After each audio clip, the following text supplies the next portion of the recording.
I never thought my sister's wedding would be the day everything changed.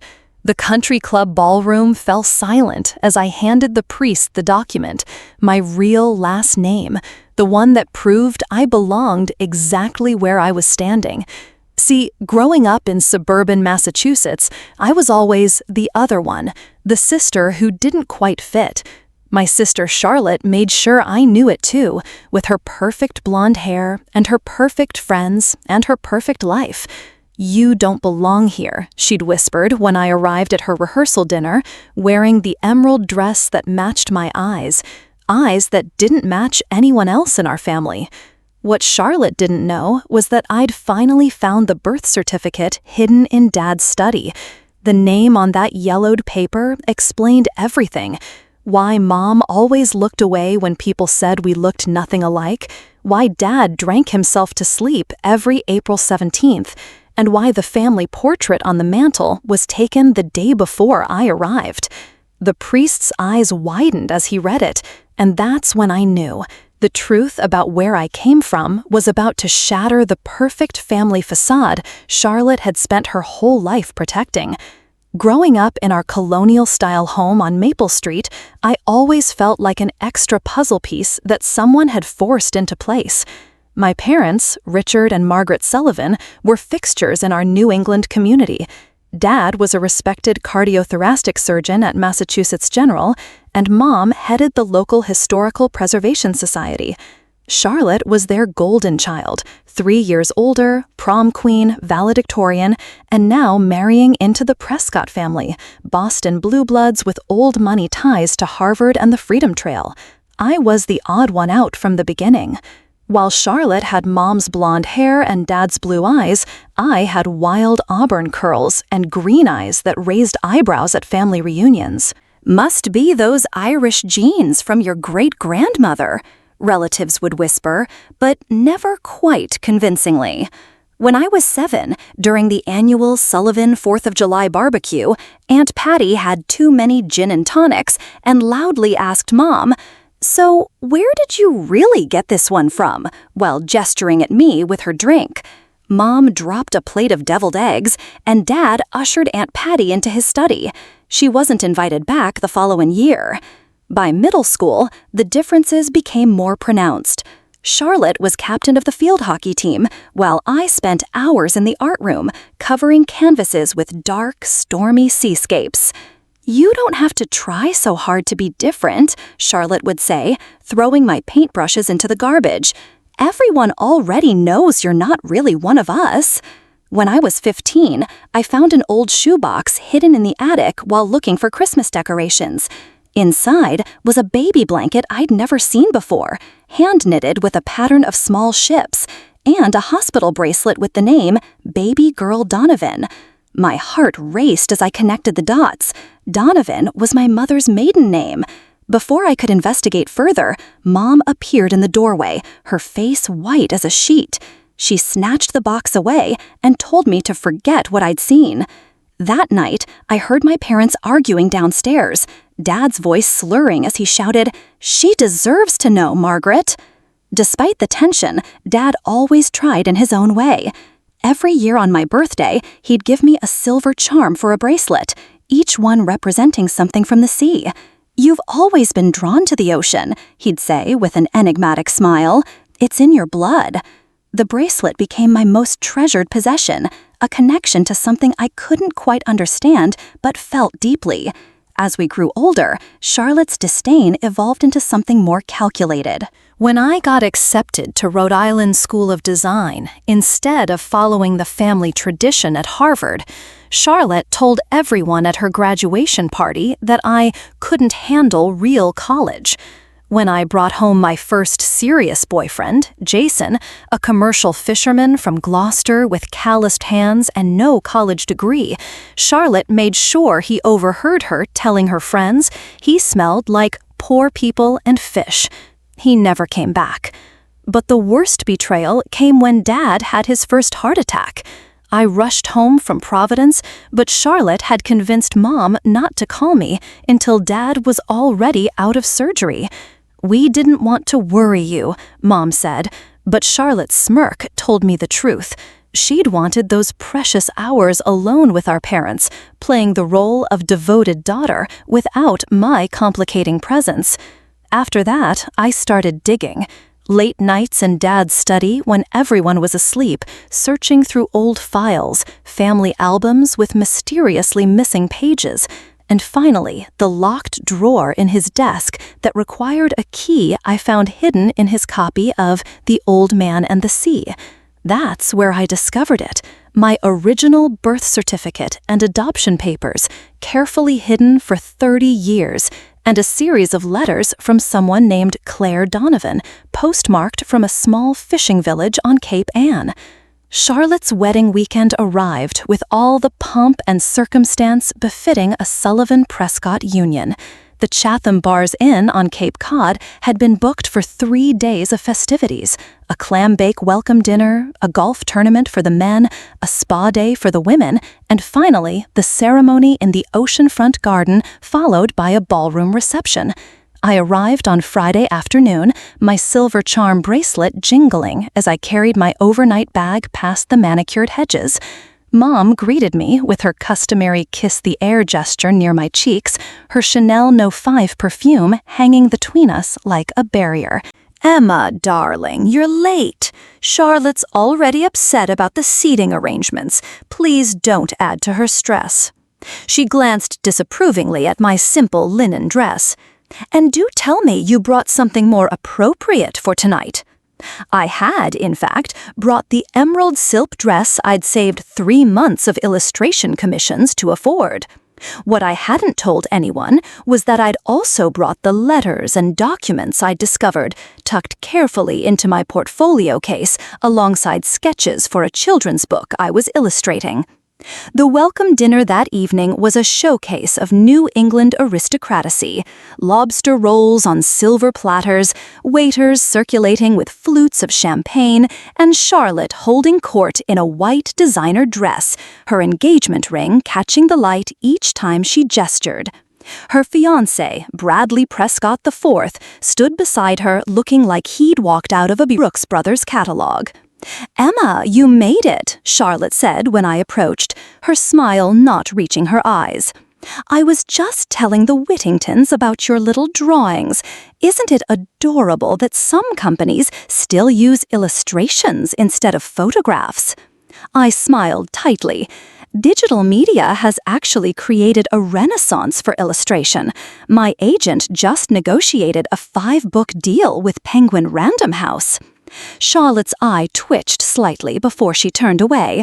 "Oh, look, the Cabots are here. Brad, come meet Senator Cabot's son." Dad appeared at my side, looking older than his 62 years, his formerly robust frame now stooped from his heart condition. He handed me a scotch, neat. "You look beautiful, kiddo," he said quietly. "That color suits you. Reminds me of the Atlantic in October." "Thanks, Dad." I hesitated, then asked, "Have you ever been to Rockport on Cape Ann?" His hand trembled slightly, amber liquid sloshing over the rim of his glass. "What makes you ask that?" Before I could respond, Charlotte clinked her knife against her champagne flute, calling for attention. "Thank you all for coming to celebrate our special weekend. Before dinner, Brad and I have an announcement." Brad's arm snaked around Charlotte's waist as she continued. "We're thrilled to share that we've just closed on the Sullivan family summer home in Chatham. Dad and Mom have generously decided to transfer ownership to us as a wedding gift to keep the property in the family for the next generation of Prescotts." Applause erupted as I turned to Dad in shock. The Cape House had been in our family for 4 generations. He'd always told me that someday it would belong to both his daughters. "I didn't know," he whispered, his face ashen. "Your mother and Charlotte arranged it. The papers were already drawn up." The next morning, during the scheduled activities, I slipped away to the small public library in Chatham. Using their computer, I searched for records about Claire Donovan and discovered an obituary from 15 years ago. She had been a marine biologist who specialized in North Atlantic ecosystems, died at age 42, survived by no immediate family, and had once been a graduate student under Professor Richard Sullivan at Harvard Medical School. When I returned to the inn, the women were gathering for afternoon tea before the rehearsal. Charlotte cornered me in the hallway, her diamond tennis bracelet glinting as she gripped my arm. "Where were you? Mom had to make excuses to the Prescott women." "I had work to finish," I lied. Her eyes narrowed. "Listen carefully. This weekend is the culmination of everything our family has worked for. A Sullivan finally joining the Prescott dynasty. Do not ruin this with your perpetual need for attention." "Is that what you think this is about? Attention? I think it's about you never accepting your place." Her voice dropped to a hiss. "You've always been the charity case, Emma. The good deed Mom and Dad did when they couldn't have another child naturally. The least you could do is be grateful." My blood ran cold. "You knew all this time?" Her smile was venomous. "Of course I knew. I was 6 when they brought you home. But what you don't know is—" "Charlotte, there you are," Mrs. Prescott's voice called from around the corner. "Reverend Williams has a question about the readings." Charlotte composed her face instantly. "Coming." To me, she added in a whisper, "Just remember, you don't belong here. You never have." The rehearsal dinner that night was at the Chatham Yacht Club, overlooking the harbor where fishing boats and luxury yachts sat side by side in uneasy proximity, much like the assembled guests. Dad gave a halting speech about family legacy that made Mom purse her lips in disapproval. When it was my turn to toast as maid of honor, Charlotte introduced me as my sister, technically speaking, drawing uncomfortable laughter. That night, I couldn't sleep. I spread the documents across my hotel bed. The birth certificate listing Claire Donovan as my mother and father, unknown, the adoption papers signed by my parents, and the letters Claire had written to my father over the years, asking about me, sending small gifts that I'd never received. The final letter, dated shortly before her death, contained a photograph of a man standing on a fishing boat, his green eyes, my eyes, crinkling at the corners as he smiled at the camera. On the back was written, "Emma should know about Robert. It's her heritage, too." As dawn broke over the Atlantic, I made my decision. I would find out who Robert was, and Charlotte's perfect wedding day would be the day everyone learned the truth. The morning of Charlotte's wedding dawned bright and clear, one of those perfect June days that Cape Cod is famous for. Gulls circled over the inn's gardens as the bridal party gathered in the suite for hair and makeup. Charlotte sat in the center like a queen holding court, her blonde hair being twisted into an elaborate updo while Mom hovered nearby, adjusting the veil laid out on the bed. "Emma, you're scheduled for makeup at 11:30. Try not to be late," Mom said without looking at me.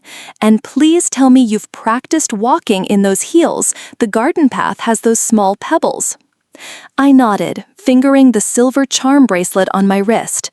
Today, I'd added one final charm, a small silver key I'd found attached to the last letter from Claire. When my turn came for makeup, the artist commented on my eyes. "Such an unusual shade of green, almost like sea glass. Are those contacts?" Charlotte snorted from across the room. "No, Emma's just special, always has to stand out." "Actually," I said quietly, "I was wondering if anyone knew a man named Robert who might have worked on fishing boats around Cape Ann, maybe in Rockport or Gloucester." The room fell silent. Mom's champagne glass froze halfway to her lips. "What a random question," Charlotte said with forced lightness. "Why on earth would any of us know some fishermen?" But I caught the look that passed between Mom and Dad, who had stopped by to deliver a gift for the bride. "Just curious," I said, "something I'm researching for my next book illustration." The ceremony was set for 4 p.m. Guests arrived in summer finery, taking their seats in white chairs arranged on the lawn overlooking the ocean. I stood in the small antechamber of the garden house where the bridal party was gathering, watching through the window as Dad paced outside, looking increasingly agitated as he checked his watch. Charlotte appeared in her designer gown, a confection of lace and pearls that had cost more than my annual rent. "Where's Reverend Williams?" she demanded. "He was supposed to be here 30 minutes ago to review the pronouncement." "There's been a slight change," Mom said, her voice tight. "Reverend Williams had an emergency. The resort has arranged for Father Donnelly from the local parish to step in." "A Catholic priest?" Charlotte's face contorted. "But we're Episcopalian. This ruins everything." Dad entered, his face flushed. "It's this or postpone, Charlotte. Everyone's seated." "Fine," she snapped.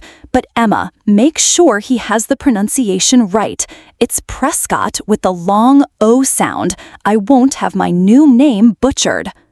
I nodded, clutching my small bouquet and the folded birth certificate in my hand. The music began. Bridesmaids processed one by one down the pebbled path. Then it was my turn, walking slowly in the emerald dress that matched my eyes, my birth father's eyes. I took my place at the altar, and Charlotte made her entrance on Dad's arm. Everything proceeded according to plan until Father Donnelly prepared to begin the ceremony. "Before we start," I said, stepping forward, "there's something important the officiant should know." Charlotte shot me a warning glance, but I continued, handing Father Donnelly the folded paper. "There's been confusion about family names," I said, loud enough for the front rows to hear. "I wanted to make sure you had the correct information." The priest unfolded the document, his eyes widening slightly as he read. "What is that?" Charlotte hissed. "My original birth certificate," I replied, my voice steady despite my pounding heart. "The one showing that my mother was Claire Donovan, a marine biologist from Rockport, and my father was Robert Sullivan, Dad's younger brother." Gasps rippled through the assembled guests. Mom swayed slightly, reaching for a chair. "That's right," I continued, turning to face the crowd. "I'm not adopted from strangers. I'm Dad's niece by blood. His brother Robert was a fisherman who fell in love with Claire when she was Dad's graduate student. They never married, but when they both died, Robert at sea and Claire from cancer, Dad and Mom took me in.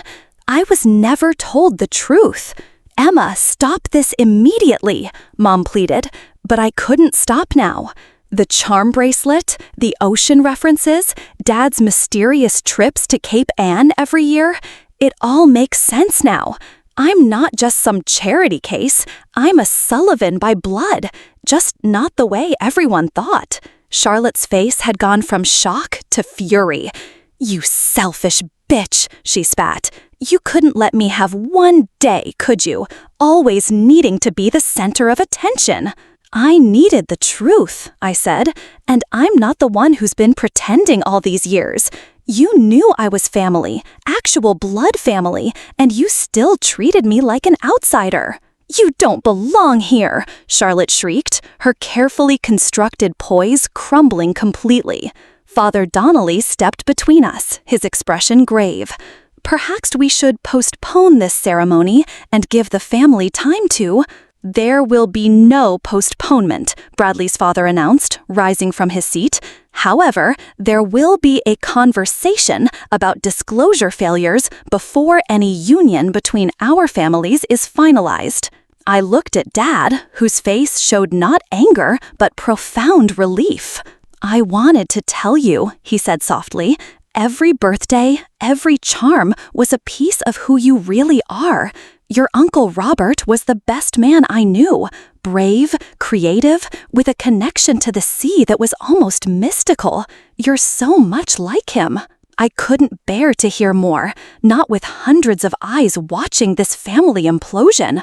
I turned and walked back down the aisle, past the whispers and stares, past Mom's broken expression and Charlotte's hatred. I kept walking until I reached the beach, my heels sinking into the sand as waves crashed against the shore, the Atlantic Ocean that was apparently in my blood.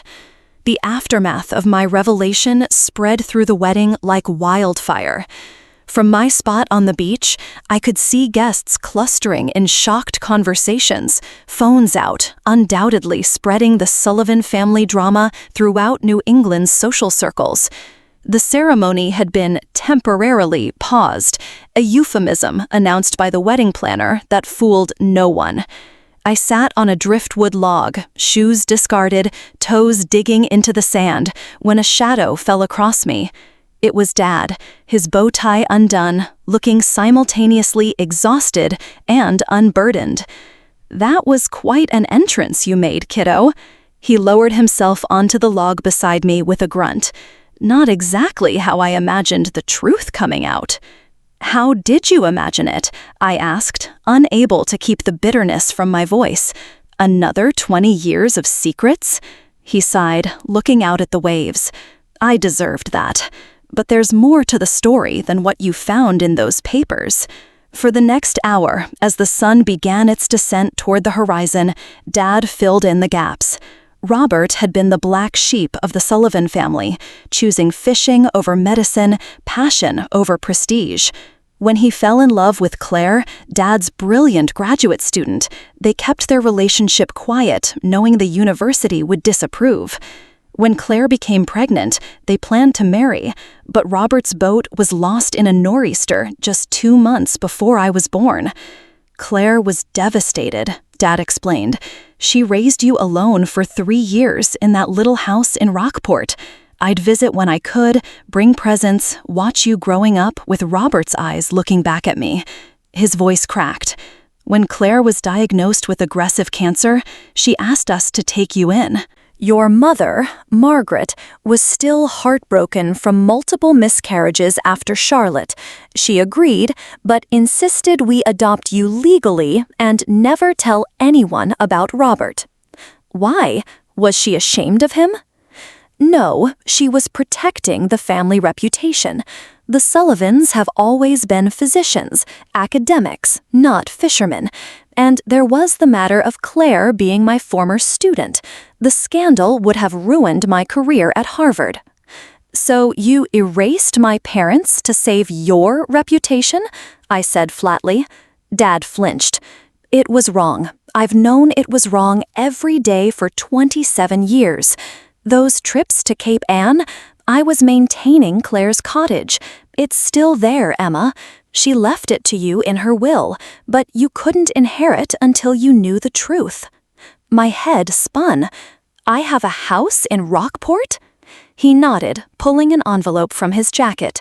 "Here's the key and the deed. It's yours whenever you're ready. It's nothing fancy, just a fisherman's cottage with too many books about marine biology and some incredible paintings of the ocean. Turns out Robert was quite the artist, too." The tears I'd been holding back finally spilled over. An artistic fisherman with green eyes and a marine biologist who loved the sea? My real parents sounded like characters from a story I might illustrate. "What happens now?" I asked, wiping my eyes. "Charlotte's still deciding whether to continue with the ceremony. The Prescotts are regrouping. And your mother is having what I can only describe as a long overdue moral reckoning." As if summoned by his words, I spotted Mom making her way across the beach, still in her mother-of-the-bride outfit, her expensive heels dangling from her fingers. "I'll give you two some space," Dad said, standing with effort. He hesitated, then leaned down to kiss the top of my head, something he hadn't done since I was a child. Mom approached cautiously, her normally perfect composure fractured. "May I sit?" I nodded, and she lowered herself onto the log, careful to arrange her silk dress. "I owe you an apology," she began, each word seemingly painful to extract. "Many apologies, in fact. 30 years' worth," I agreed. She looked out at the ocean, gathering herself. "I was so afraid of losing Richard. When Claire died and he wanted to bring you to live with us, I saw how he looked at you, with all the love he'd had for his brother. I was jealous of a 3-year-old orphan." She laughed bitterly. "How pathetic is that? Is that why you always favored Charlotte?" "I suppose I didn't I?" She looked genuinely surprised by the realization. "Charlotte was all mine. You were a connection to a past I wanted to forget, to the woman Richard admired more than me. Claire? Dad was in love with her? Not romantically, no, but intellectually, absolutely. He thought she was brilliant. When she chose Robert over academia, over the path Richard had planned for her, he was devastated professionally, but he respected her choice." We sat in silence for a moment, processing. "Charlotte knew I was Robert's daughter all this time?" Mom nodded slowly. "She overheard us arguing when you were about 5. We should have explained properly, but instead we swore her to secrecy. It was too much responsibility for a child. I see that now." A commotion from the direction of the inn caught our attention. Charlotte was striding across the beach in her wedding gown, the train gathered in her arms, Bradley hurrying behind her. "Well, this should be interesting," I muttered. But when Charlotte reached us, instead of the explosion I expected, she dropped to her knees in the sand in front of me, her expensive dress pooling around her. "I hated you because they loved you more," she said, her voice raw. "Even when I did everything right, Harvard, perfect grades, the right fiancé, Dad still looked at you like you hung the moon because you were a piece of Robert." "Charlotte, that's not—" Mom began. "It's true, Mother. Don't deny it now."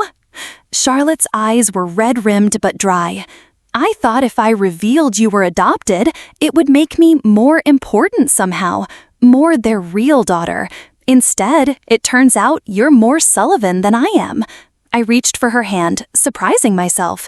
"We're both Sullivans, just differently." "The ceremony's off," she said abruptly. "Bradley's parents have concerns about undisclosed family complications." Her laugh was hollow. 29 years of perfect Charlotte Sullivan, undone in 5 minutes. "I'm sorry about the wedding," I said, meaning it despite everything. She shrugged, a surprisingly authentic gesture from my usually calculated sister. "I'm not sure I am. Bradley's first question wasn't if I was okay, it was about how this affects his family's reputation." She twisted her engagement ring. "Maybe I've been chasing the wrong things."